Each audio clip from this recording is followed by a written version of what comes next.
All right, now. Okay, now, before I start, hey everybody, I want to know if you can hear me and all that cool stuff. Can you hear me and all that stuff before I even start? I got my mic on, but I want to make sure you guys can hear me. All that stuff. I want to move this down just a little bit. Not too much. Can you hear me or not? That's what I need to find out. Can you hear me or not? Can you hear me? Can you hear me? Can you hear me? Yeah, okay, good. Good. Okay, I'm going to just rewind this a little bit. Tell me if my voice and what's going on in the music or whatever you hear here, tell me if it's good, okay? Can you hear that wind and my voice? Are they okay? I'm going to skip ahead just to hear his voice somewheres. Tell me if it's okay. I'm going to skip like way ahead. Incorporated.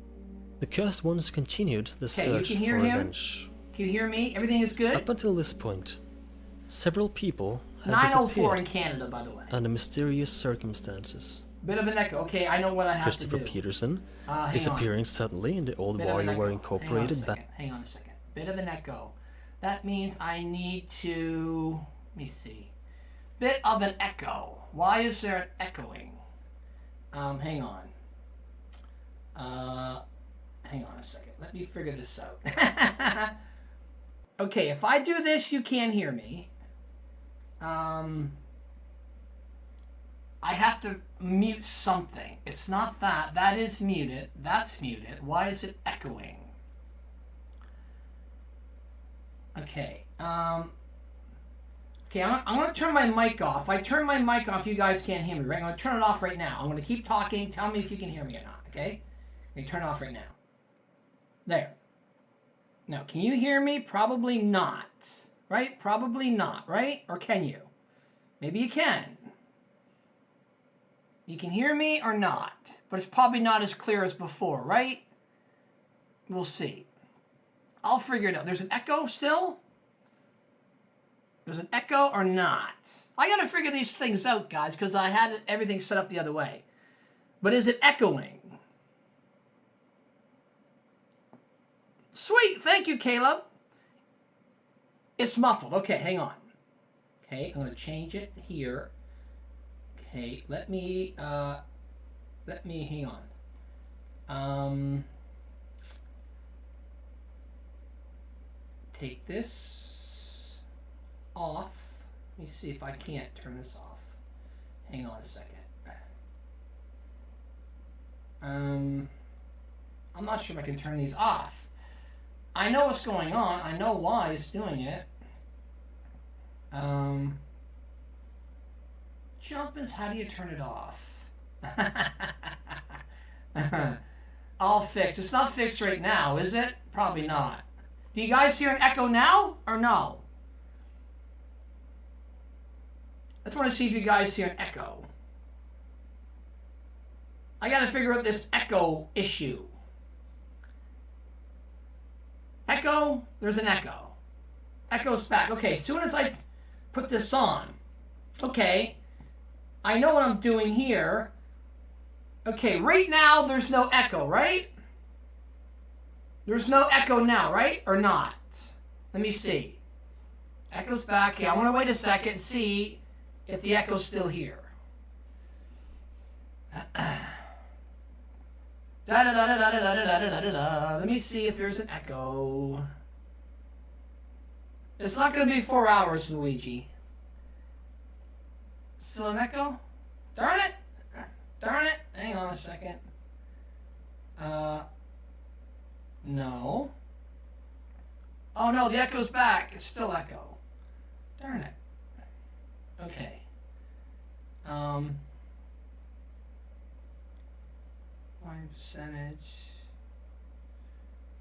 Okay, let me try this. Give me a second. We'll figure it out. Figure it out. Okay. Mute that. Now, if I go here and How's that? How's that? Is that an echo or still echo? Still echoing? Son of a gun! Are you in a cave? Yeah. I don't know why it's echoing.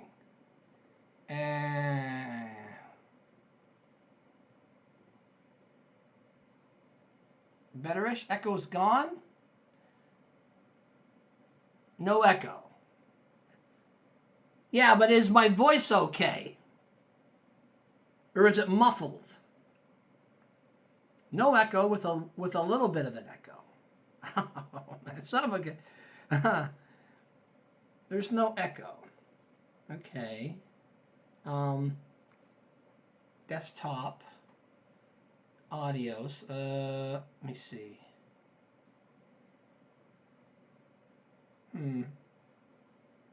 Okay. Okay, how's this? Hang on a second. I'm going to try one more thing, and then we'll see. Try one more thing. You're probably not going to hear me in a second. Hang on.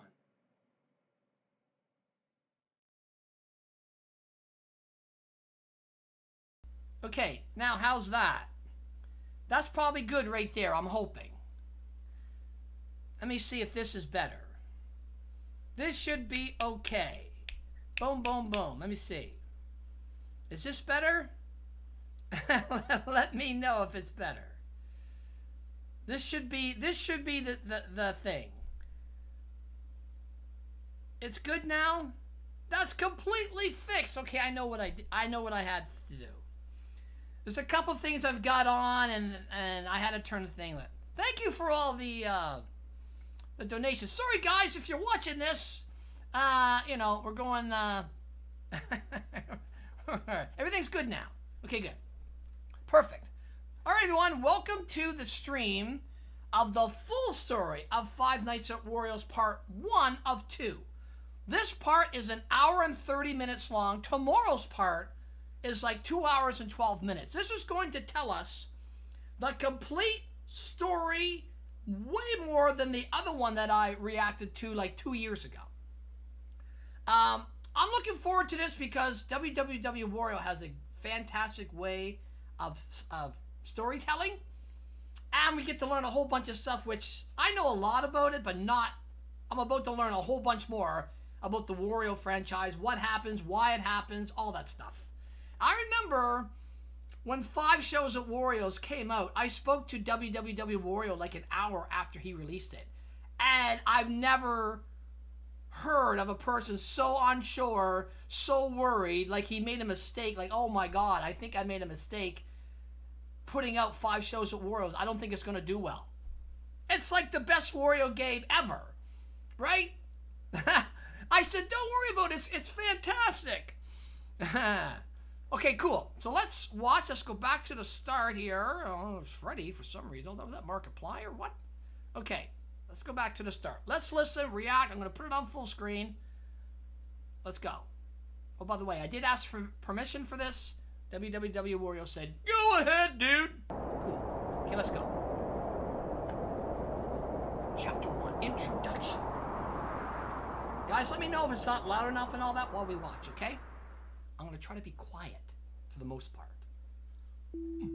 Years ago, I watched a video from Markiplier, a YouTuber I checked in on from time to time whenever I wanted an entertaining horror game let's play. One video caught my interest, and obviously the interest of many others, especially when the title was Warning, Scariest Game in Years. Volume's okay? Five Nights at Freddy's became a cultural phenomenon, and who could have foreseen what would grow out of this one indie game? One thing I noticed was that there were several elements that looked familiar in this game. Sweet. Stuff like fading transitions between scenes would freeze any ongoing animations, etc. And all of this was stuff I was familiar with from ClickTeam Fusion, the game developer software I had been using and playing around with for years. So I started to put the pieces together and got the idea that this amazing game was made with the same software I was using. That's when I started to play around with ClickTeam in new ways, seeing if I could make something similar to Five Nights at Freddy's. An iconic franchise. And from there, just for fun, I thought I'd turn it into a full game, just for a test, featuring the character in my username, Wario. Wow. And the rest is history. It sure is. I'm one who loves writing stories. How good I am at writing, is another question, but I've always loved writing. And so I used this opportunity to make a branching parallel story, you could say, to Five Nights at Freddy's, with elements that were similar in the basics, but took its very own turn as time went on. I naturally started to get certain thoughts along the way, such as how silly it really was to put so much thought into a dark, complex story in a fan game featuring Super Mario characters. But I've picked up a mindset over time, where I think anything in a story can be embraced and given a reason to exist and being the way it is. Is something seemingly stupid, silly, nonsensical? Then give it a reason for being that way. Maybe it can enhance the story in ways you didn't think about before. Not everything even has to make sense, as long as it gives the player an experience and a reaction of something. That is why you can love instrumental music, for example, without having any lyrics or story attached to it whatsoever.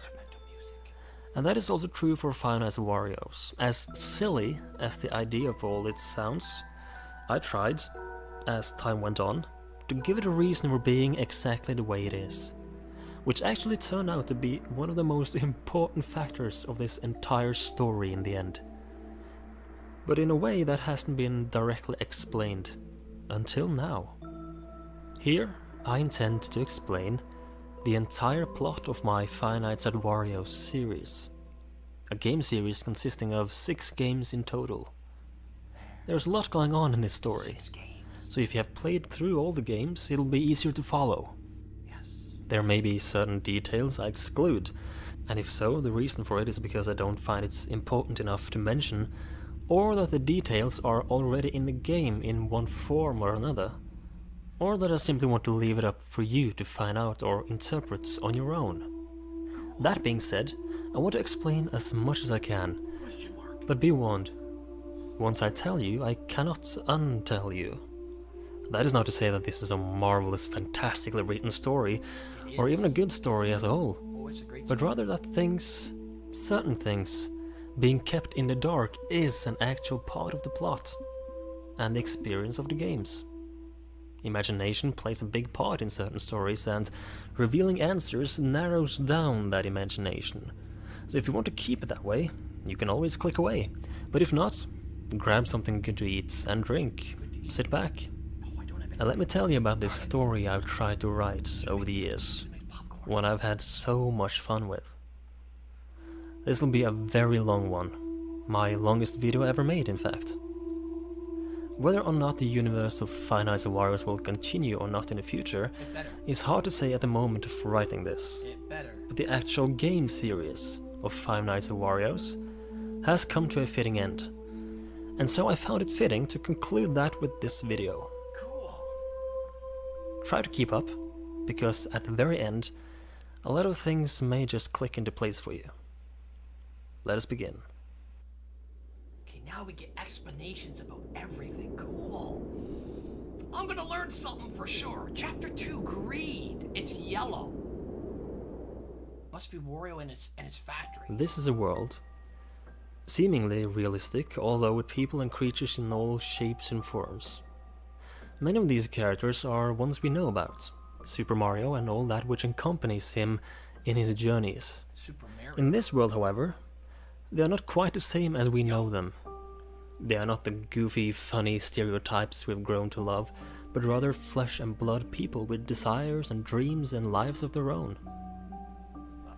This story is not about Mario, however, but his more greedy counterpart, Wario, and how his greed took him and many others down a dark path. The year is 1988.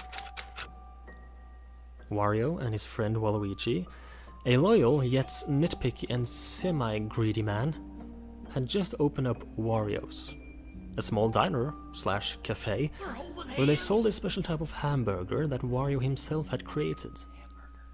This secret recipe he used gave the burgers a unique, sweet, multi-flavored taste. Yeah, it's full of Wario himself decided to sit guard at the first night of the week to make sure his own creation stayed safe. He couldn't take the risk of leaving it alone in the dark. This secret recipe started to attract customers from everywhere, and the rumor of an insanely delicious and cheap hamburger was spreading like wildfire. It's safe to say that the two men made a profit grander than they could ever imagine. Yeah. I love his hat. Years and years of solid income, and the two proud owners started to plan out the next big step in their business. A factory, one that can mass produce their unique product, as well as potential new products of the same quality.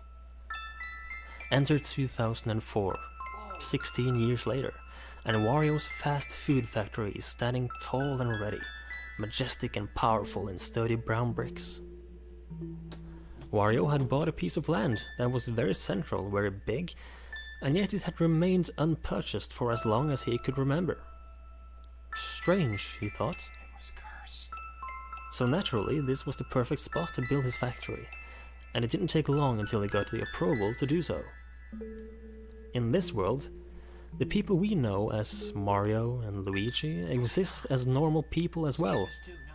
Italian men dedicated to hard work.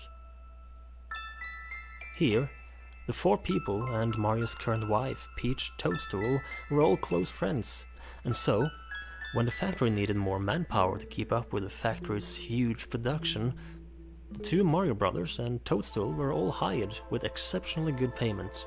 You're hired. Production was going very well, and sales were skyrocketing. For a while, that was.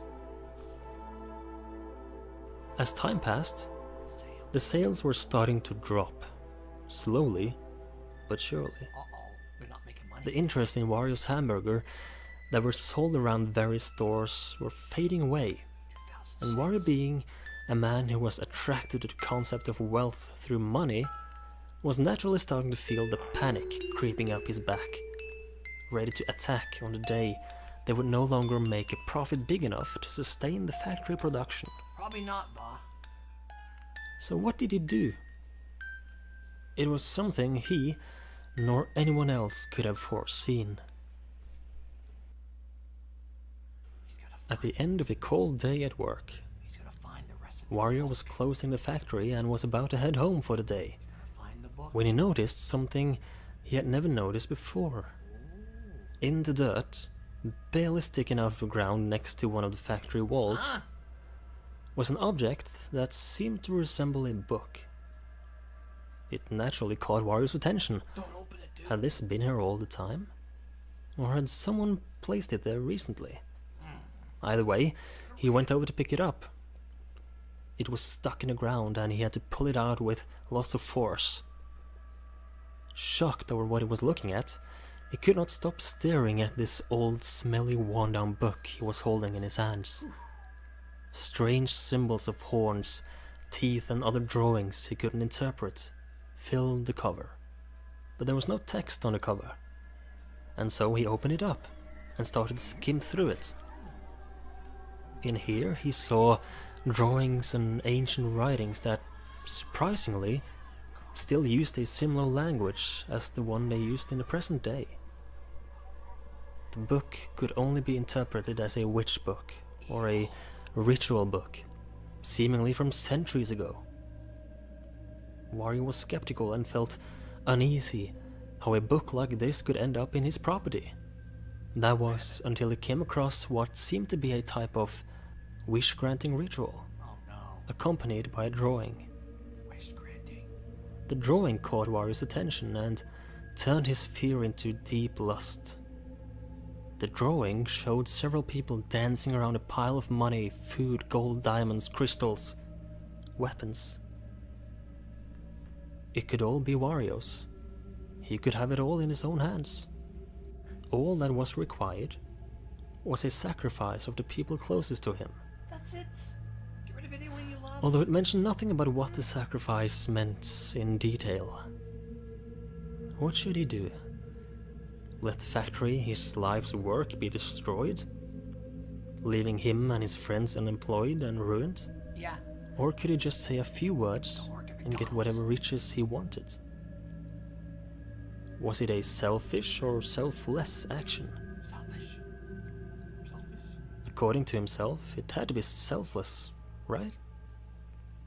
He couldn't even begin to admit to himself that he may just have done something cruel to the people closest to him, Oh, yeah. just for wealth, Yep, he did. because he did go through with it. Oh. Deep down in the factory's underground corridors, in a small room in the very depths of the cellar, he went through with a ritual. You idiot. A ritual spell was activated. He could feel it, an uneasy feeling, lingering in the air as he went home. Wario, you idiot. That's bad. That's really bad. Oh, crap.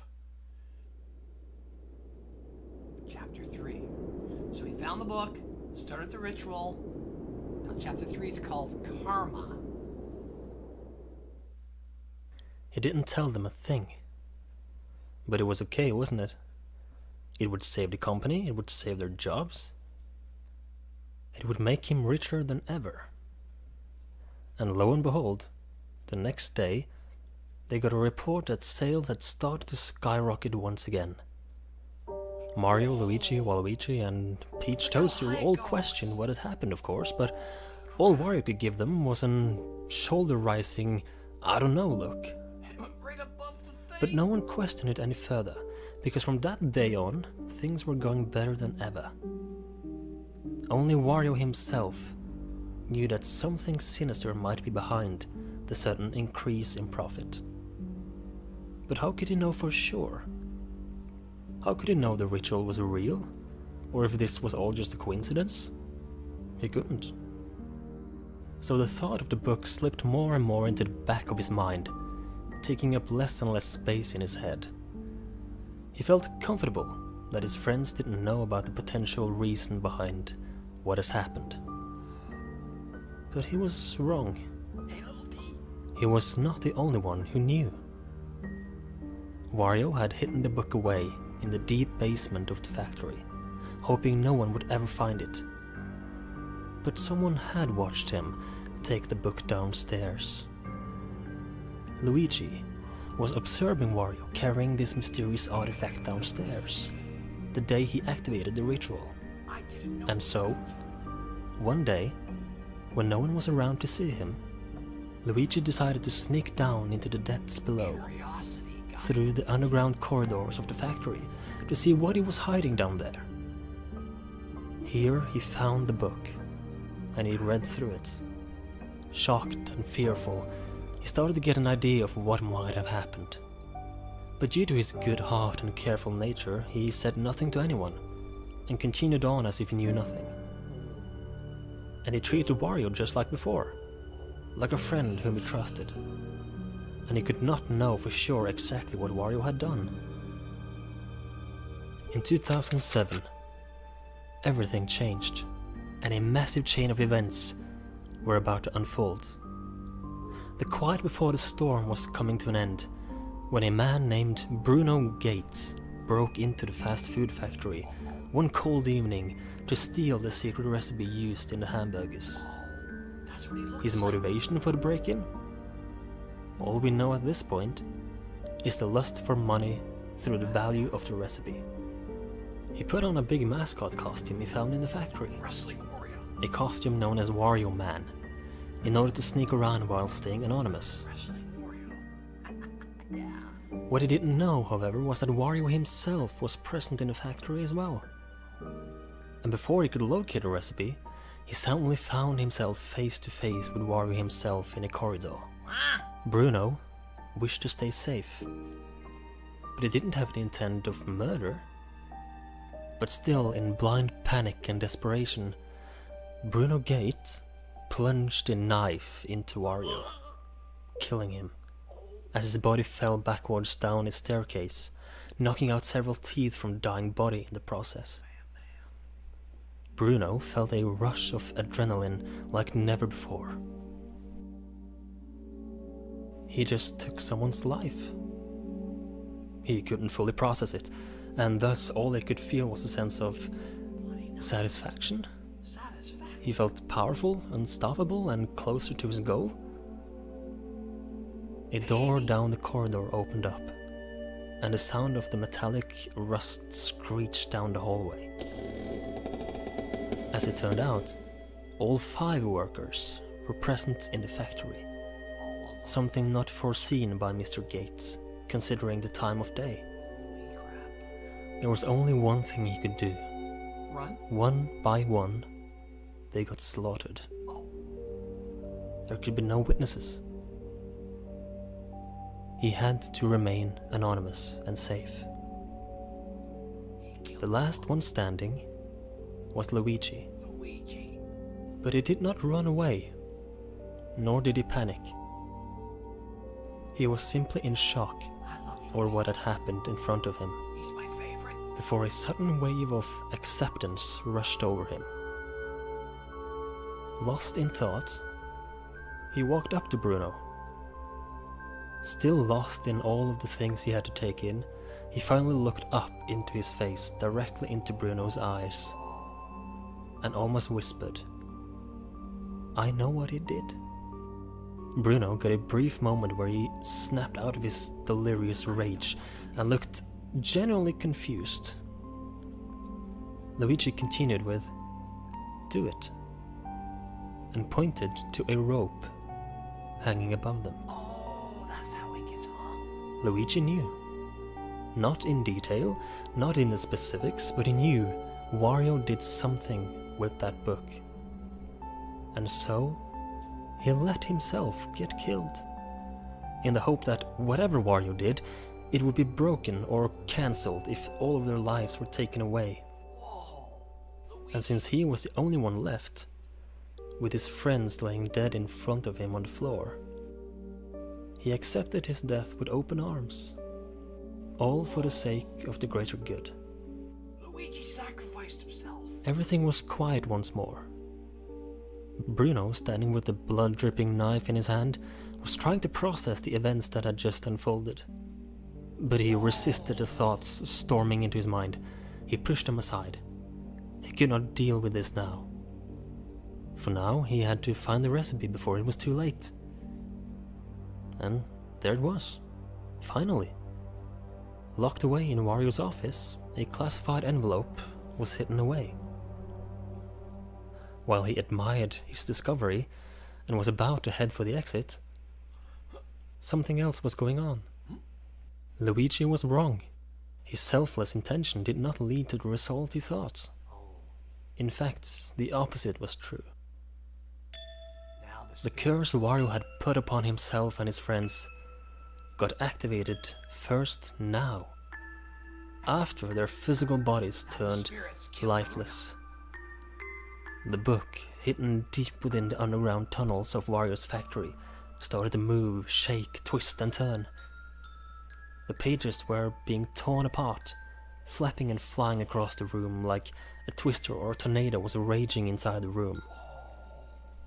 Then, it all went silent, before what looked like 6 purple puffs of smoke blew out of the book, one being quite larger than the rest. On the main floor, the bodies of the 5 workers were still in the hallway. 1, 2, 3, 4. Their spirits, on the other hand, had not left to an eternal resting place. Who's the big one? This was part of the deal, part of the pact, part of the ritual Wario went through with earlier on. The 5 seemingly invisible, glowing purple energy clouds floated in, towards the bodies, towards the lingering, confused spirits of the 5 workers. And as the curse itself attached itself to them, their souls got corrupt, hateful, rageful, and vengeful. They were not gone yet, after all. Not yet. Bruno was walking fast. He wanted to get out and, once outside, get out of this massive costume. But he never got that far. Nope. Meeting him in a hallway were the victims of his crime, I think the big ones back alive, standing up. Only something was clearly wrong, off. Finally, the secret recipe. He froze on the spot, confused and terrified. But that was all he managed to do. He couldn't even think, before the zombie-like corpse of Wario dashed forward and killed Bruno Gates on the spot, leaving him dead on the floor, trapped inside his costume. Hell had been unleashed. Wow. A curse which was only the beginning had taken root in the spirits of the 5 factory workers. They did not hesitate. They turned around and walked out. The parasite that was attached to them kept them from feeling anything. Not any satisfaction, not any human emotion, not anything. All they felt was a lust for revenge. The curse had an effect of numbing everything else and embracing chaos instead. What was this spell? Where did this energy, this curse come from? And does it have a reason for being here, for existing in the first place? Who sent the book? All we know And why? is that Wario's lifelong dream had become a nightmare for many others than himself, trapped in his dead body, while his inmost core was transformed into a monster.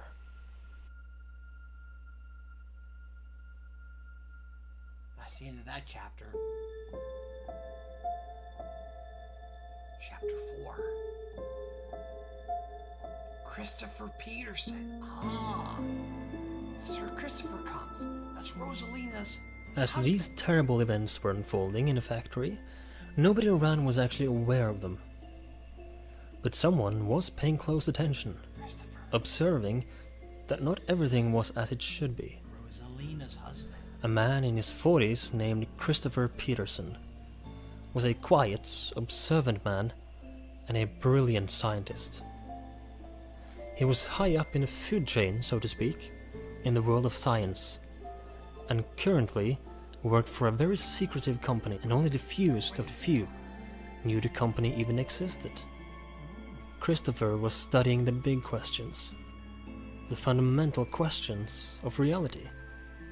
Time, space, the human body, nuclear physics, as well as very secretive research. But his favorite topic and his area of expertise was time. For long he had slowly but surely been experimenting with the idea of time travel and how time is structured. Few people had progressed this far in this field, He helps Rosalina make except for Christopher Peterson. His wife was another persona we know from before, but similar to the others we know, this alternate world only shares some similarities with their origin. There she is. Rosalina, normally known in video games as a cosmic queen of sorts, is here merely a person, a normal woman, as far as we know, that is. She could feel Christopher starting to feel uneasy. She knew that he knew that something terrible had happened. Yeah, it was a nice view from Then that building. he saw them. The dead, yet the walking, out in the dark corners of the street. He observed Wario and the others, as shivers went down his spine, as if his body was telling him that this was something nobody had seen before and nobody should approach. And so, Christopher's workflow picked up speed. He had to prepare. What he had seen, he knew there was a great evil behind it. He could sense it the day he saw them. And thus, he rushed to complete an experiment that so far had only been a theory in his mind.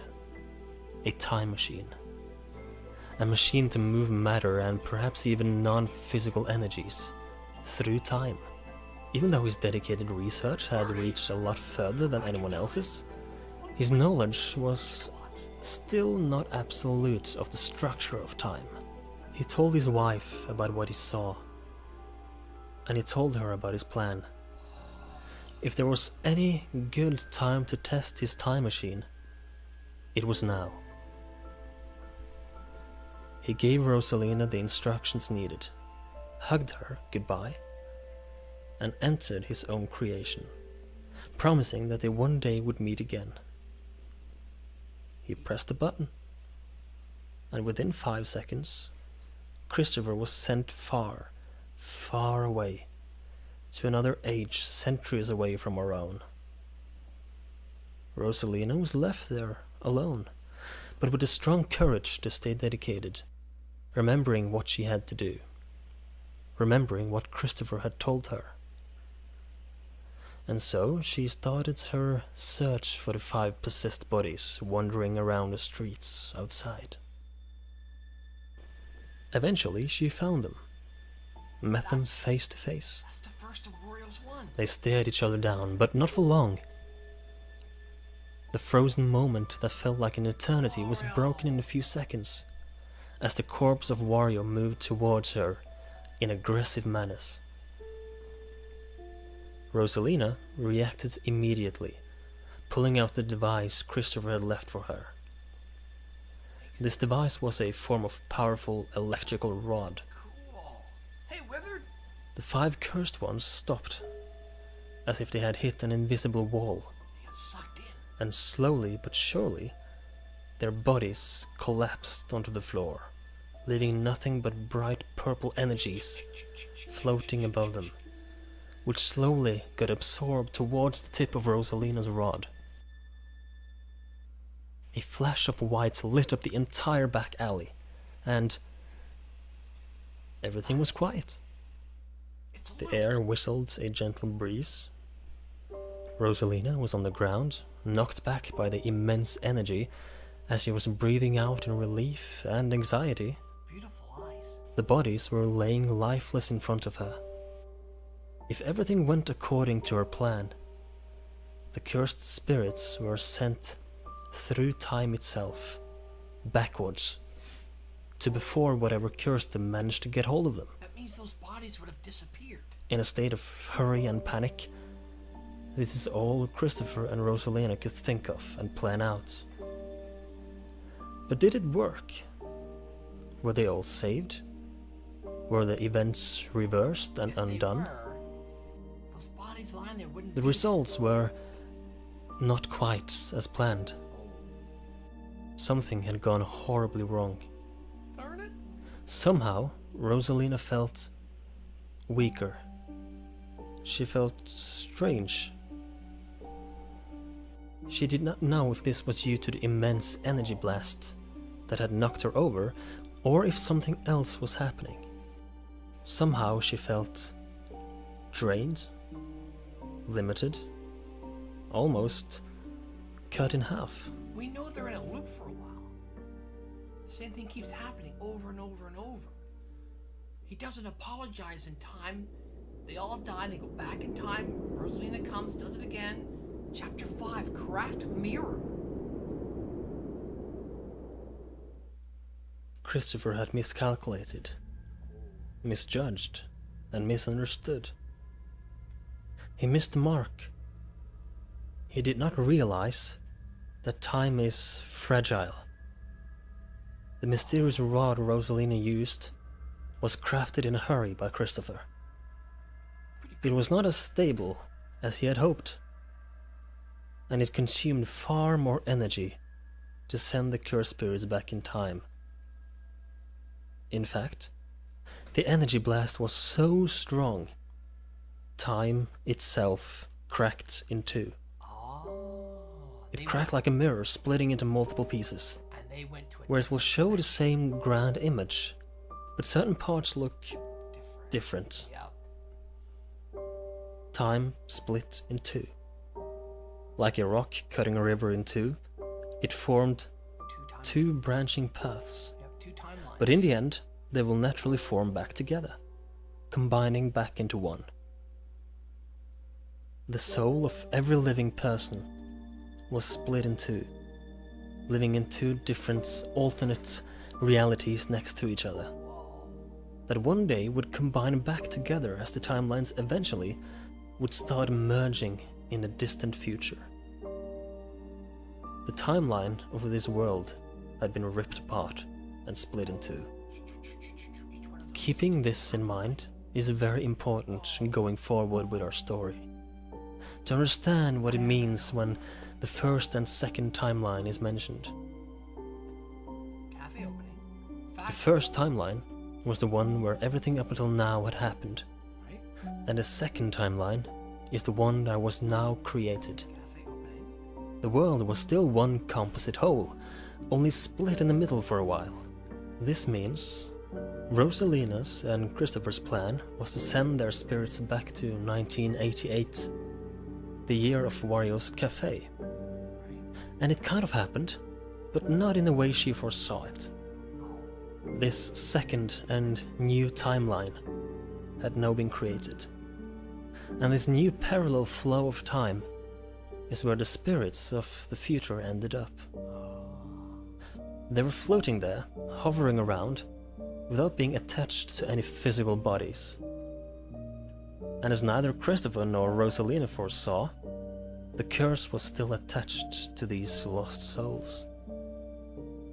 In this new timeline, the spirits of Wario and the others were now, in other words, living in two different places at once. Half of them in their respectful bodies, while the other half came from the first timeline and were now floating around, cursed in this newly established Wario's cafe. Cool. Hey, gamer, burn a... It was once again the first week of the cafe's life.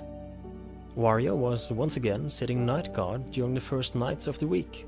Okay. And something was off this time. He thought he could see shadowy figures from time to time on the camera monitor. Ah. But whenever he went to check, nobody was there. This was Origins. He thought he was imagining things, until he got a call next day Origins. from a person known as Winslow. Winslow. Wario, my good man, do you hear me clearly? I sure hope so, man. You weren't at work today, so I just had to call you to tell you this, cause something crazy went down today. That voice is So, familiar. I had lunch break, relaxing and goofing around with the camera system, you know, and I saw you! You, with wide glowing eyes and a deformed face. You were just standing there by the back door, so I naturally went to check if it was you, but no! You were nowhere to be seen when I got there. No one else there believed me, but that looked like a freaking demon to me, man. Despite what Winslow reported, Wario stayed. And lo and behold, he saw himself, as well as his friends, roaming the hallways on the camera monitor. These strange apparitions interfered with the camera systems, the electronics, everything. Wario had no idea what was happening, and few people believed his stories, except for Winslow and Waluigi. It didn't take long until the paranormal hauntings got so strong they had no other choice but close the cafe down for good. A fast food factory was once again Wario's grand dream. But with events that had unfolded recently, their budget was not even close to fulfilling that dream. Still haunted by what he had seen, Wario made the decision to pursue another of his fields of expertise: video game production. A much cheaper business to run, and one they could start with immediately. So they managed to buy an old building from an unknown company, which was sold to them by one of the previous owners of the building and one of the people of this unknown company, a man named Lucas. And so they officially started the company WarioWare Incorporated in 1990, with the slogan, "The #1 place in microgames production." And surely it went very well, and the company was a success. They even needed more manpower eventually and hired Toad as an assistant. Oh, that little puke. Everything seemed to run smoothly. The corrupt spirits, however, were staying behind, keeping a distance. Why could that be? As it turns out, Wario himself, as well as the other workers, had a strange feeling while working there. A feeling that could not be explained Wario considered the idea that it may have been the strange paranormal activities from the cafe that had followed them. First time I saw Wario skate. But there was no sighting of them anywhere, and this feeling was different, vague. They all soon claimed the building was haunted, a rumor that spread across the city. WarioWare Incorporated is haunted, or has strange auras coming from it. That's what the word said. Yet it wasn't anything that troubled them to great extents, and they were able to continue their work. It's haunted, but who cares? It took about a year of good work before another eerie breeze flew across WarioWare Incorporated. And Toad was the one who felt it the most. This feeling was not of anything paranormal per se, however, but rather a real threat. He started to report seeing what he described as a monster roaming around outside, spotted by multiple witnesses in the area. This monster, described as a dragon-dinosaur hybrid, Bowser. was given the name Bowser. At times, Toad was even hiding in a cabinet back in the tool storage of the building, fearing the monster's genuine threat. This is something he wrote about in his diary, especially around early 1991, and his fears would later become a reality. In 1993, Bowser, the rumored creature roaming the nearby area, entered WarioWare Incorporated and burned it to the ground.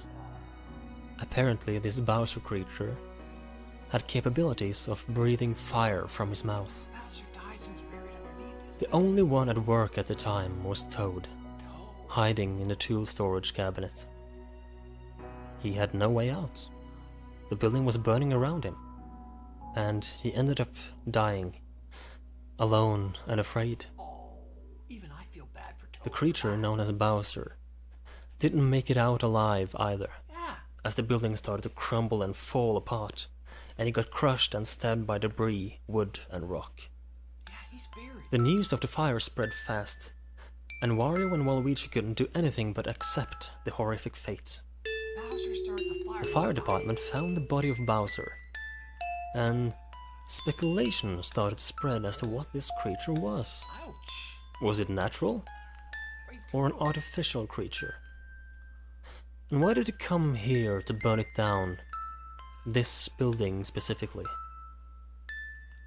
It was buried under the old burned down office. Yeah, buried. Toad's body, on the other hand, was never found. Burned to At this point, Wario and Waluigi had earned a massive profit, despite only running the production for a few years, and they once again had enough to get a loan and build the massive fast food factory, once again in 2004. From here, history repeats itself in most ways, just like the first timeline, where everything began. However, small changes were still occurring, and the ancient book containing the curse was found by Wario. But because their profit was still going well, he brought it down to the cellar, but didn't use it. Otherwise, they hired the three friends as workers like last time. Business was going well, everything was seemingly perfect once more. That was until, just like last time, Bruno Gates decided to commit the crime of his life and try to steal the recipe. the loop. It happens every time. And just like last time, Until he all apologizes. 5 workers ended up dead by Bruno's hand. The only real difference was Luigi, who did not willingly accept his death this time, as he had no knowledge of any evil to stop. These half-souls their bodies contained left their respectful bodies and ascended somewhere. To a paradise, something of a peaceful place, it is unknown. Exactly where, we do not know. This is, however, the point where the possessed halves of the spirits Hey, what's up? that had been following them for years You dumb a-hole. stepped in, and once again took over the bodies of the dead, killing Bruno shortly after. Yep. This is where history changes up from what originally happened Oh, okay. before the time split. Christopher? The cursed bodies of Wario and the rest stayed within the factory walls. They didn't And go furthermore, no one who investigated the factory found these bodies.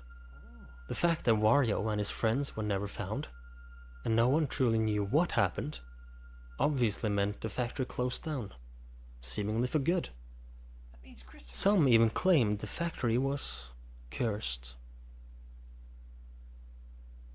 Does Christopher still find them, though? He told Rosalina to find them outside the factory. In this timeline, they don't go outside the factory.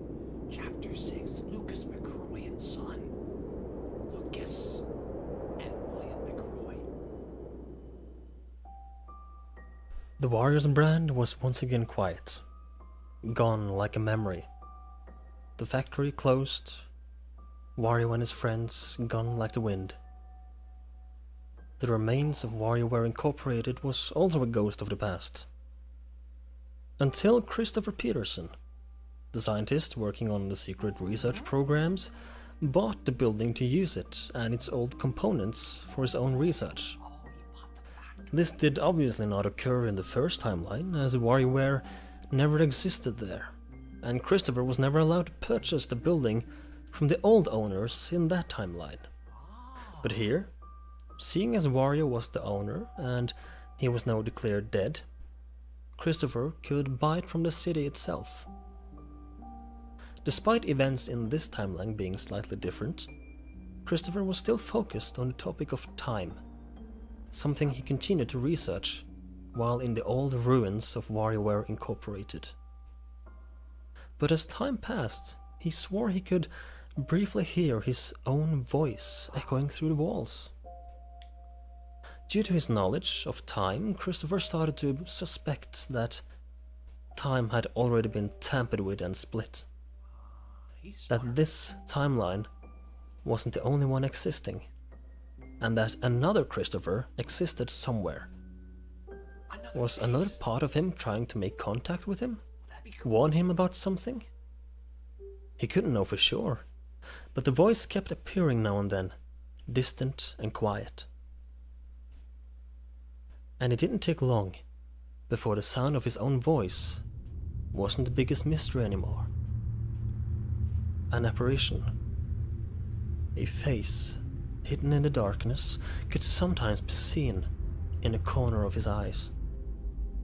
Christopher was not sure if he was imagining things or if someone or something was watching him. Whatever he saw seemed to slip in and out of reality. He had a bad, eerie feeling. Something was not right about it. This feeling of his continued for days, until the silhouette could be seen clear as day. It was the body of a man, yet not quite. Something was off. Multiple limbs, distorted? Maybe. Before he could even look at it more clearly, before he could even react, William? Christopher was gone. Vanished into thin air. The silence of the empty WarioWare Incorporated was back once again, and Christopher was nowhere to be seen. Hey. Weeks turned into months, which again turned into years. Christopher Peterson never returned. The fast food factory remained stationary, lost in time, almost like a magnet pushing everyone away from it. Hey, Jordan. No one wanted to go inside. But during the years, people passing by swore they could see faces of the 5 missing people in the windows, Can you imagine? staring out at them. Out the window. Some of them smiling, others with a blank expression. Was it true? Or did people just imagine things? Multiple people. These imagine? rumors and the strange aura emitting from the factory caught the interest of one specific man. In the woods, away from the busy traffic and the loud noises from the city, was the house of Lucas McCroy, Yep. an old man and brilliant scientist. His wife was long gone, and his son, Richard, had long moved out. Lucas McCroy was old and sick, yet he was determined, strict, harsh, and smart. Perhaps more smart than he was wise. He was actually working for the same secret company as Christopher Peterson. However, Lucas was higher up in the system, one of the top scientists of the company, one of the top leaders of the research programs, and thus, when he heard about the strange happenings at the closed-off Wario's fast food factory, it naturally caught his attention. While he was not allowed inside, he was able to detect strange magnetic and electrical forces around the land where the factory was built. He was fascinated, confused. And in 2014, 7 years after the factory closed off, Lucas got a brilliant plan when he heard the government was planning to reopen the mysterious factory. His son goes to work there. He had to know more about this place and what caused the electrical and magnetic forces there and what secrets could exist in there. And so, he convinced his son, Richard, to apply for the job as a night guard, with a secret intention of using his own son as a method of obtaining data and information about the place. Richard agreed, without knowing about his father's intentions, and Richard got the job. And the very next week, Richard McRoy began his new job as a night guard at the newly reopened Wario's fast food factory.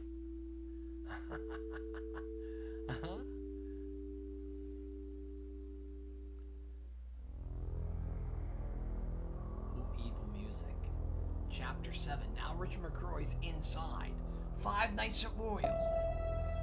This is where Richard McCroy is the night guard. This is 5 Nights at Wario's 1? Yes. 5 Nights at Wario's 1. Inside the factory. Squeaky doors. The week began. Richard arrived on time at 12 a.m., where he got a phone call from a co-worker known only as James. Hello? Hello? Are you there? James explained the work situation, what Richard's task was for the night, and that the factory had a dark past. Yeah. Richard was confident that this was going to go well. That was until he started to see someone on the monitor for the security cameras around the factory. Guess Wario or Bruno? Deep in the darkness, he He saw Bruno. could make out what looked to be a short man looking back at him. At first, Richard didn't think much of it, seeing as the cameras were low resolution and black and white. But things only got worse from there. The apparition on the cameras seemed to move closer and closer to Richard's office, and he could finally get a good look at the being outside his door. It was Wario, dead, yet alive. The situation started to snowball from there as more of the missing people who had been gone for 7 years reappeared in front of Richard's eyes, and they came closer and closer. What exactly were they after? Revenge, of course, on Bruno Gate, as their spirits were corrupted by the old curse put upon them. They were blind to anything else but revenge and hatred. They were out to kill Richard McRoy, and he quickly caught on to this realization. Using the mechanical doors and lights in his office, he managed to block out the 5 people as they tried to breach his office. So it's not floating, Luigi. But he was shaken, It's hanging. terrified, as he could not believe what was happening and what he was experiencing. He made it through the first night and immediately wanted to tell his employer about the situation, until he remembered his financial situation and how insanely well they were paying Richard for his job. He decided to keep his mouth shut at least for a while, and continued throughout the week, where James would give him call each night for briefing, but getting more and more insecure and suspicious with each phone call. Richard McRoy remained unharmed for the following nights, seeing the corpses of the dead employees hunting him down. However, in addition to them, Richard swore he could see another different entity. A face floating in the hallway. Black eyes, purple-like skin, and before he knew it, it was gone, like a hallucination. On the 5th night, James called once again, for the last time, confused as to why Richard was still there. He told Richard the factory had closed off only after 4 nights, and Richard had not been informed about this. As it turned out, his father, Lucas, was one of the main investors in the fast food factory. Potentially, Lucas could have been the one withholding this information from Richard in order to keep his son there to gather more data for his own research. Perhaps Lucas was onto something. Something so big that he was willing to use his own son as bait. As James and Richard were on the phone, James decided to come over and try to open the factory doors to let Richard out. But as he got closer and closer to the factory and finally arrived, an electrical buzz could be heard through the phone. James was gone. James was vanished. Did Wario kill him? Or what happened to him? As Richard did everything in his power to survive the 5th night, the clock hit 6 a.m. and the automatic lock on the doors unlocked, and he escaped, and he ran back home. The 5 dead ones remained inside the factory walls for a while, wandering around with no sense of time. Wario's fast food factory closed off, and this time for good. But there was one more soul inside that still had not left. The spirit of Bruno Gate had not been able to let go, and had thus returned to his dead corpse inside the mascot costume he died in. And slowly but surely, his consciousness returned and became clear. He knew what he had to do.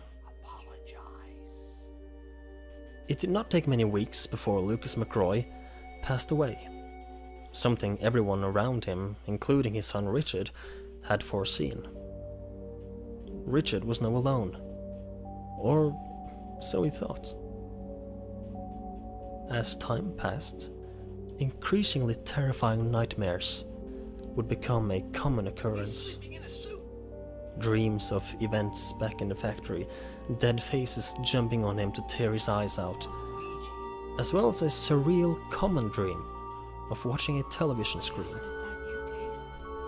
In these dreams, Wario and the rest from the factory would appear in empty, strange TV channels, including a channel named Cooking with Emma, amongst others. These specific nightmares felt a bit too real, yet surreal at the same time. Each dream began with a news report that got increasingly dramatic, where it eventually ended with the announcement of world catastrophe and TV viruses coming out of people's televisions. These dreams seemed to be affecting Richard's mood and behavior in his everyday life. Were these traumatic nightmares alone, or were there more to them? Throughout a week straight, the nightmares were at their worst and strongest, where Richard would dream of a tall, twisted version of Wario that felt more threatening, more menacing than the rest. Look at the teeth. What this meant, or if it had any meaning at all, was unclear to Richard at the time. As it turned out, back in the abandoned factory, everybody had left. Except for 2. The lost and confused soul of Bruno Gate still roamed the factory halls. And the dead body of Luigi was laying on the floor, without moving an inch. His corrupted spirit had left the body, and was now somewhere else. Whoa. What happens to the body of Luigi? The corrupted left Luigi's body? Chapter 8. Thomas Taylor's discovery. I didn't know Luigi's body was left there. I thought it was just Bruno Gate. 3 years passed since the reopening and closing of Wario's fast food factory. The dead still Sweet, roamed Toss. around in secret looking for the one, as they called him. As the curse kept possessing them, it also grew stronger over time, You guys and know as it grew stronger, Luigi was there? it was now able to transfer over to others and possess more people, adding to the corrupted army. Wario dug up and found the corpses of Toad and Bowser back at the old WarioWare Incorporated, and brought their dead bodies back to life, acting as soulless killing machines. Oh, Bowser coming back to life. He went on further to corrupt 2 more living beings, a girl named Ashley, Oh, Ashley. as well as Yoshi. Yoshi. Those 2 stayed behind, but he kept them secure and under his control for later use. It was at this time in 2016, late 2016, that WarioWare Incorporated was reopened from the ashes. A certain person had bought the old company and had started to renovate it, bringing it back to life once more. As they were preparing for a reopening, the builders found 2 diary pages from Christopher Peterson. 2 diary pages. But aside of the rumors of a missing person named Christopher Peterson, they didn't think much of them, and so they left the diary pages where they found them. Renovation of WarioWare Incorporated was going well, and Wario, the previous owner of the building, and the original owner of WarioWare Yeah, Incorporated, they were never dead. was watching closely. Ashley and Yoshi, they were His possessed. spirit, as well as his body, was flowing with this strange energy or curse from the witch book, and as seen previously, it had the power to raise the dead. Wario had seen this all as an opportunity. Cursing an actual soul requires a lot of energy, and that is also why he found the dead bodies of Bowser and Toad and brought those back to life. The day had come for the grand reopening, and once more, a night guard was needed until proper security equipment could be installed. Night guard. This job went to Thomas Taylor, a quiet Irish man eager to work during the quiet nights. Thomas Taylor. Thomas didn't have any close relatives or friends, and so working during the night was perfect for him. As he sat down during midnight, the new owner of WarioWare Incorporated called him to inform him on the task of the night. There we go. And this new owner was none other than Richard McRoy. Hello? Roy. Ah, you're already there. Splendid. That means you're ready to take on your new job. Yeah. Anyway, this is WarioWare Incorporated, the #1 place for micro games production. Richard sounded confident, strong, and almost like he was having fun, and mentioned to Thomas that the place was rumored to be haunted, referring to the old rumors when Wario and Waluigi was running the place back in the 90s. He also informed Thomas that Richard himself had experienced hauntings before, referring to his night shifts from back in the factory. The night shift began, and it did not take long until Thomas began noticing movement on the security cameras. Yep. It was Wario and the rest, who had of course been following the process of the reopening of his old studio. Anyone they could torment, torture, and eventually kill, they would. It was always fueled by the extreme emotions the Kurd brought out in their hearts. and a night guard was, just like in the factory, the perfect target. All of this contributed to the curse growing stronger. Although Thomas was older and wiser than Richard was, he too decided to stay multiple nights for the good payment, although he tried to report his experiences, but was only met with laughter and strange looks. Richard was the only one who believed something strange was happening, even though Richard himself was acting strangely. He was surprisingly calm. As the week progressed, the rumored dragon Bowser and the old missing employee Toad appeared, hunting Thomas down alongside the rest of the dead crew. Thomas was a brave man, a curious man, and was able to stand his ground without too much trouble. And yet, Richard McRoy was sounding more and more insane each night on the phone. On the 6th and apparently final night of the week, Thomas started to hear a demonic tone in Richard's voice. Now it's your turn to have some fun, eh? Ready, set, go! As it turned out, the corrupt spirit of Luigi was possessing Richard, where he was used to lure people into the role of another security guard. At this point, Richard was fully possessed by Luigi, and the real Richard was now hidden somewhere deep, deep within. At this point, Thomas felt it was time to leave for good, making this his final shift. But as he went to rush to the exit doors, they were all shut tight, alongside the windows, making them impossible to open. He could not get out. All he could do was to hide in the office until somebody could come and save him, as his phone signal somehow wasn't working properly to make calls for help. The next night arrived, the 7th night, with Thomas still stuck inside, and he got yet another phone call from Richard McRoy. As Thomas was standing up from his chair, something strange occurred. Richard's voice on the phone was abruptly cut off, and the sound of electric static took its place, followed by dark, backwards talking. So you better give them a warm welcome.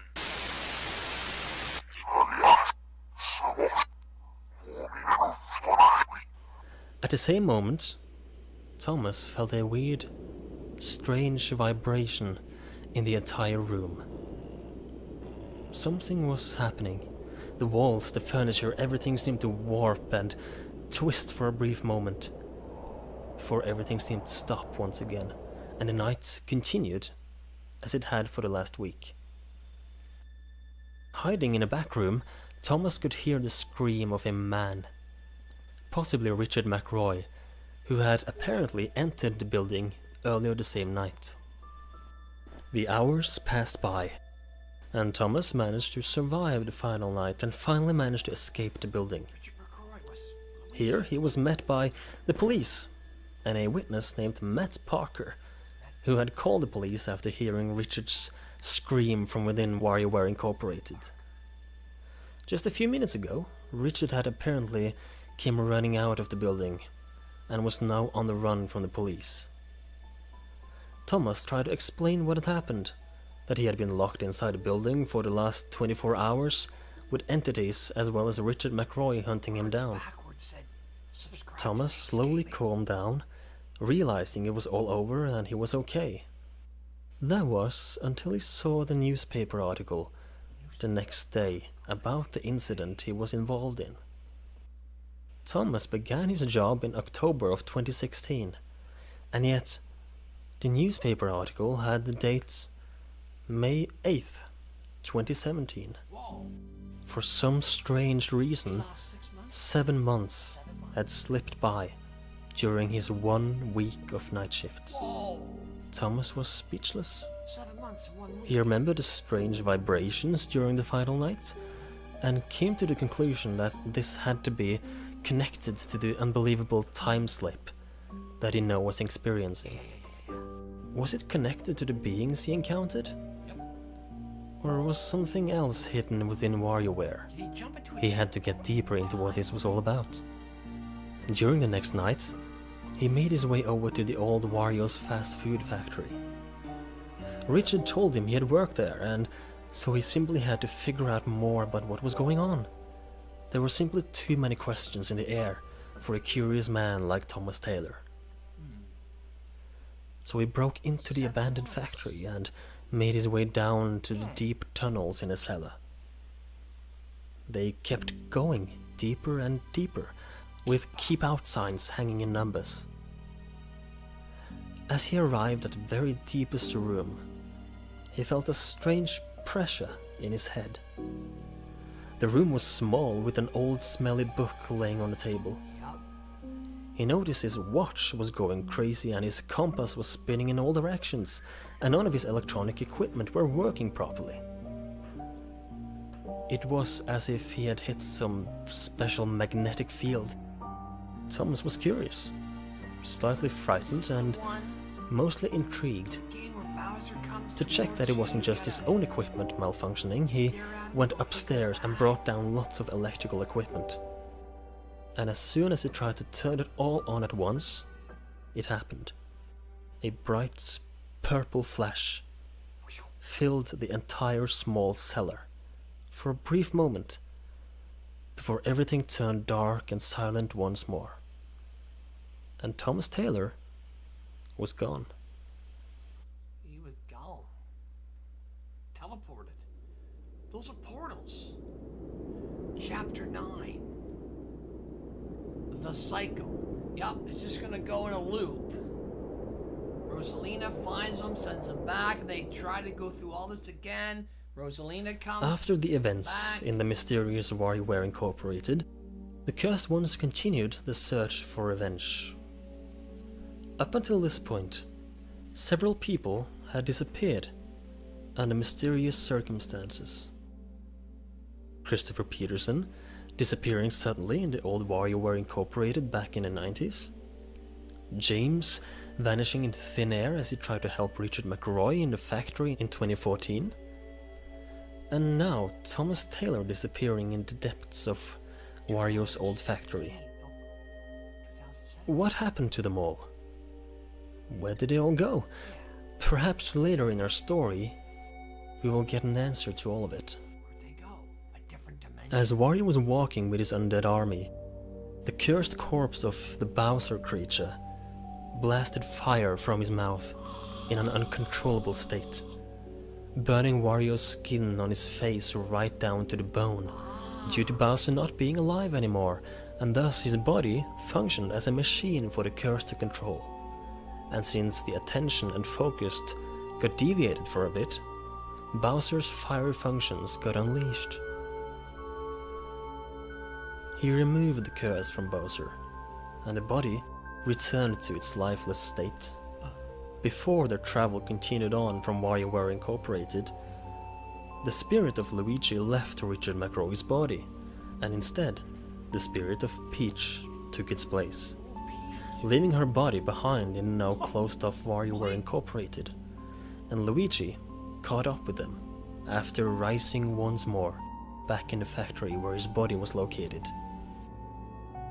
They were going to continue to use Richard McRoy to further hunt down people in a never-ending spiral of revenge. It was now late 2017. Through manipulation and lies, the Cursed Ones managed to trick a young man known as Edward Coleman into a false job. Although they could simply kill him right away, the curse inside would grow stronger the more they tormented souls first. Wario claimed to be from a company known as Secure Incorporated and told poor Edward that he had gotten a job to secure a big house while the family living there was on vacation. Edward Coleman, being young and naive, applied immediately and traveled to the house in question the very same night. This house was the one and only McRoy family house. As Richard was now the official owner After his father's passing, the house was empty and acted as a perfect place to bring victims to. Edward arrived, and immediately he got a phone call from Secure Incorporated. The man calling him was in fact Christopher Peterson's cousin, Max Peterson. Hello? Oh, thank God. You're in the house, right? Razbowski. Allow me to introduce myself. My name is Max. I'm one of the employees at your new job, but that's not important right now. What is important is for you to get out of there. Max was terrified, as he called, and explained to Edward Coleman that no real employer had contacted Edward, and that this house was not in need of any security. It was all a prank, a trap. And as we know, this trap was set up by Wario and his allies. Max explained further that no one had lived there for years, ever since Lucas McCroy died, and that Edward needed to get out. The house already had security cameras put out, from when Secure Incorporated had secured the house years before. I took care of it. Surprisingly, getting out was not possible for Edward. Doors were sealed and windows boarded up, and hallways that led to exits were leading seemingly nowhere. It was the curse creating hallucinations and illusions and trapping Edward inside. Max said that sending someone over could make things worse. So Edward was on his own, with the assistance of Max on the phone. And lo and behold, Wario and the rest, now including Yoshi and Ashley, were there to hunt him down, to eventually kill him. Even after surviving a night, Edward was not able to leave, and had to sneak around for food and water before a new night approached. Cool. 4 nights in a row. Edward was hiding in various rooms around the house, using whatever means he had to defend himself against the threats that were tormenting him, while Max Peterson checked in on him every night through phone calls. Some phone calls were interrupted by Richard McCroy. Of course, since Richard was possessed, he was part of this plan. Hello. This is a friend. How are you tonight? On the 5th night, however, something unexpected happened. As yet another sun was setting and midnight was approaching, purple light, as from a strong colored spotlight, filled the room for a brief second. And Edward suddenly and shockingly found himself in a room that did not belong to the McCroy house. It was an old, pitch-black cellar. Edward had no idea what was happening. The room was cold and smelled rusty and left behind by time itself. Max called once again and was surprised to hear Edward's location. Max could confirm that the McCroy house had no cellar. Where exactly did Edward end up? Why was he seemingly teleported to this place? Before Max could say much more, Richard McCroy stormed into his office and stabbed Max Peterson right in the back. Max died in his office chair. Richard, fully possessed by the spirit of Peach, picked up the phone and talked to Edward for a short moment, saying he was coming over very soon, before hanging up. The spirits were always on the hunt for the one, and every time a soul was tormented or killed, the curse grew stronger. Edward, using the night vision camera on his pad, managed to survive for many hours during the night, until finally Richard McCroy himself came down there. Without hesitation, Richard killed Edward in cold blood. And the police come and kill him. Silence. A pause. Before the possessed Richard McCroy brushed it off as, "So it wasn't you either." Not him. All of them, Richard, Wario and the rest, walked through the deep cellar and walked back upstairs, and exited Wario's fast food factory.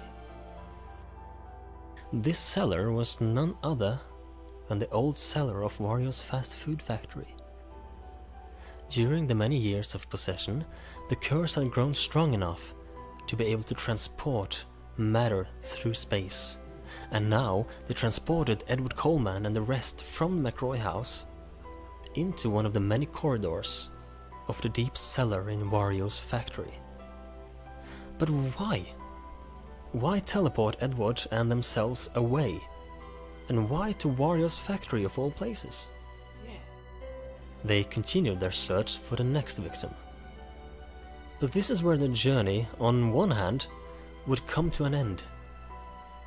Rosalina had been watching ever since her husband Christopher disappeared in WarioWare Incorporated. On a deserted road in the middle of nowhere, she met with him, face to face, carrying one of Christopher's inventions with her. A rod. The very same rod Christopher made for her in the first original timeline, only this one was more stable and powerful.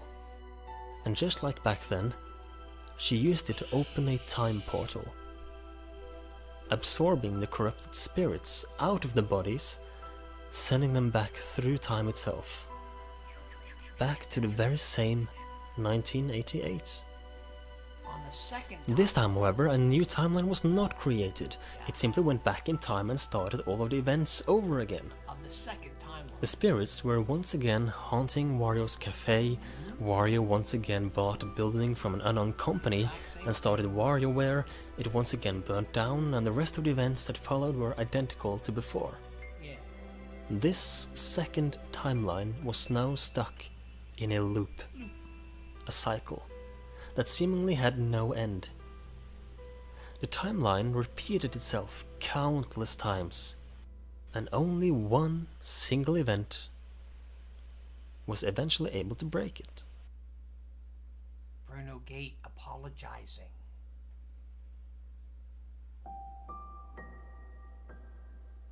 Chapter 10. I'm sorry? Chapter 10. Acceptance. Bruno Gate apologizes. The events of the second timeline repeated themselves countless times. Alright, cool kid. How many precisely? No one knows. But it did not go on until the end of time. In one of the many cycles, a slight alteration occurred. An alteration that would end this loop once and for all. In the McRoy house, Edward Coleman was once again hiding, only this time the house had pieces of an old music box scattered throughout the various rooms. As Edward was hiding in fear throughout the nights, he picked these pieces up and brought them with him. Not being entirely sure why himself, but he did it. He just had a gut feeling that this music box would be important. On the fifth and final night, he was once again transported into the depths below Wario's closed factory, and all the pieces of the broken music box were collected. He had tried to assemble and fix it the day before, and as he was down here in the darkness, all he could think about was to play it. Even though it would risk the evil entities finding him, he just felt it was the right thing to do. And to Edward's big surprise, a person came running down towards him. A person trapped inside a Wario mascot costume.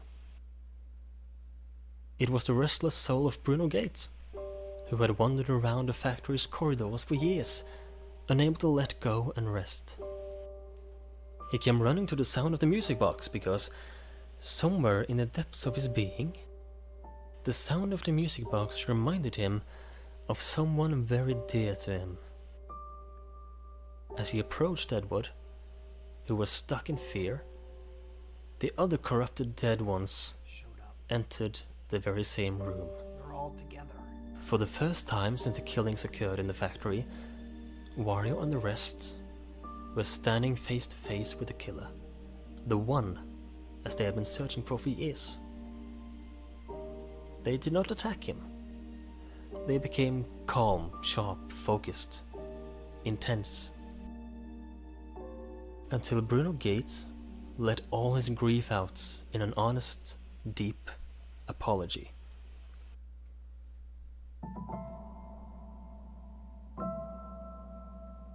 sorry guys. My bad. Can't we all just get along? We're all dead because of me, but hey. There's Wario's face burned off by Bowser. Dee-dee-dee.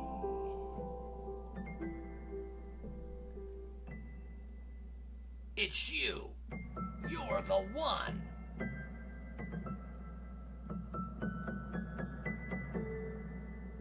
Finally, I found you. I found you all. I know what I did. I know I paid for it. Can you ever forgive me?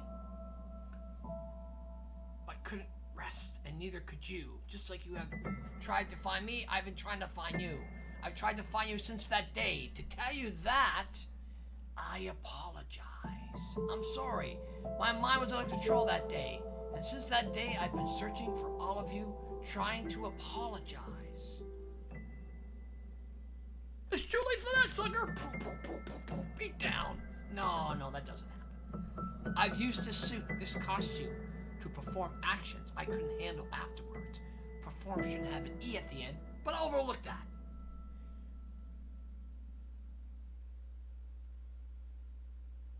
Will you ever be able to forgive me? Huh? Holy crap. He did it. He apologized. And all their souls are gonna go.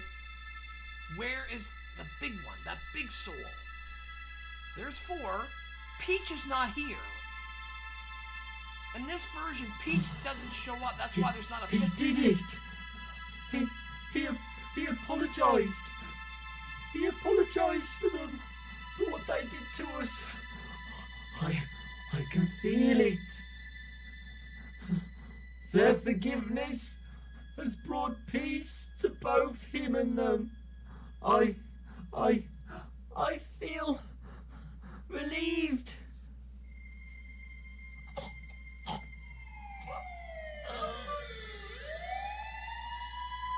That's the spirit. This is your last warning! Put your hands above your head now! Tries to run away. Overkill there. He's still twitching. I am free.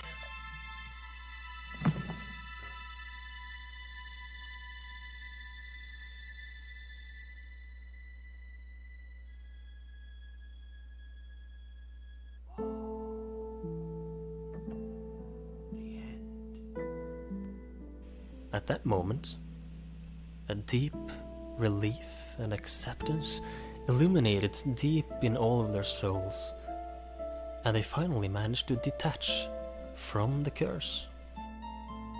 The spirits of the victims, Wario, Waluigi, Peach, Mario and Luigi, all finally let go and reached a higher realm, and their dead bodies finally collapsed onto the ground for the final time. The curse was also lifted from Ashley, and Yoshi, and Toad. The curse seemed to have been broken at last. Peace was returned to the city, and Edward Coleman escaped Wario's fast food factory. All this chaos seemed to be over at last. But it isn't. But as it turned out, this was only the first act. The first act. The first main step in a deeper master plan, carefully planned out by someone or something sinister behind the scenes. Emma. Did the curse just vanish into thin air after detaching from the souls of our heroes? No, it did not. It was very much alive and stronger than ever. Instead, this dark energy latched itself onto Bruno Gates' spirits like an animal jumping on its prey. He's the big one. And Bruno's soul was starting to get pulled downwards. Yes. Beyond the floor, beyond the dirt, beyond the earth itself. One of the games when the spirits go up, Bruno goes down. got dragged into the realm where this demonic curse originated from. That's Bruno that went down. Let's back up a bit. There was a reason no one had bought this piece of land before Wario did. There's a reason Thomas Taylor felt a strong pressure as he walked through the factory cellar. There's a reason why the curse teleported Edward Coleman to this exact location. Wario's factory is the access point, the thinnest layer between the two worlds. Everything that had happened until now was a plot, a plan, where all of it played out the way it was meant to. Only a man as full of greed as Wario would buy the land that no one dared to buy before him. Only a man as full of greed as him would curse his friends for money. Why did the cycle happen over and over again, only for the music box pieces to appear in the very last loop? It was Wario, or rather, the curse on him, that did it. Through countless cycles and countless killings, the curse in them had grown so much stronger than it was originally. Strong enough, in fact, to pursue the next step of the secret master plan that was at work. By letting itself be sent through a loop by Rosalina, it grew stronger and stronger with each loop. And by placing out the music box pieces and having Edward Coleman bring them with him, they then took him to Wario's factory. The curse knew Wario's factory was the quickest and easiest pathway between the two worlds. And it knew Bruno Gate was still in the factory, and that he, Bruno, was the key to break this attachment to the souls. As Bruno apologized, the souls found peace. Everything seemed to be over for a moment.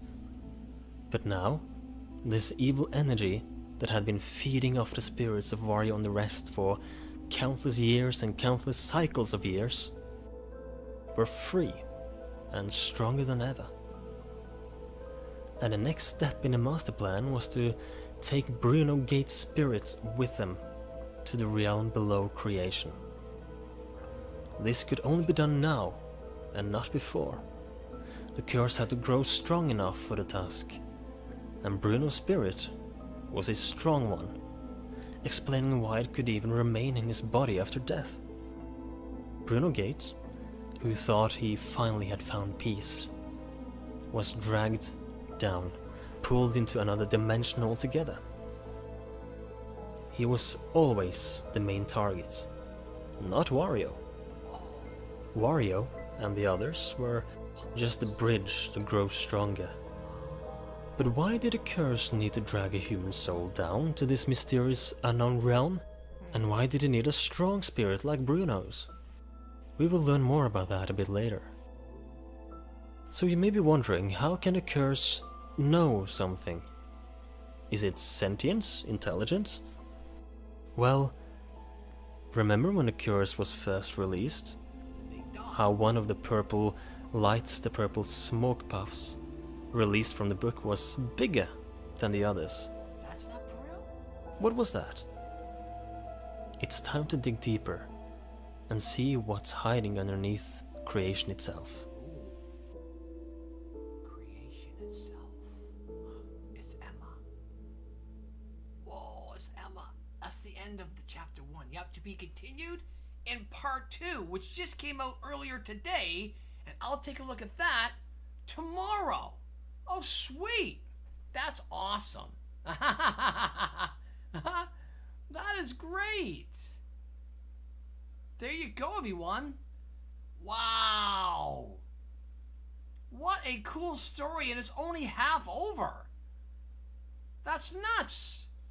It's so good. That's really, really good. Now, now you gotta wait for tomorrow. So if you guys want me to live stream the rest of it tomorrow, this one's like an hour and a half, and part 2 is like 2 hours and 12 minutes or something to finish it off. But the story you think is over, it's just getting started. It has to go all into the 5 shows at Wario's and all that storyline still. and Emma and everything like Demon Wario and Emma and all that is coming. For sure. That is really cool. Wow. That was perfect timing. I get it. Sweet. Oh, by the way, guys, I want to wish Walter OG8 or O Great a happy birthday. It's his birthday today.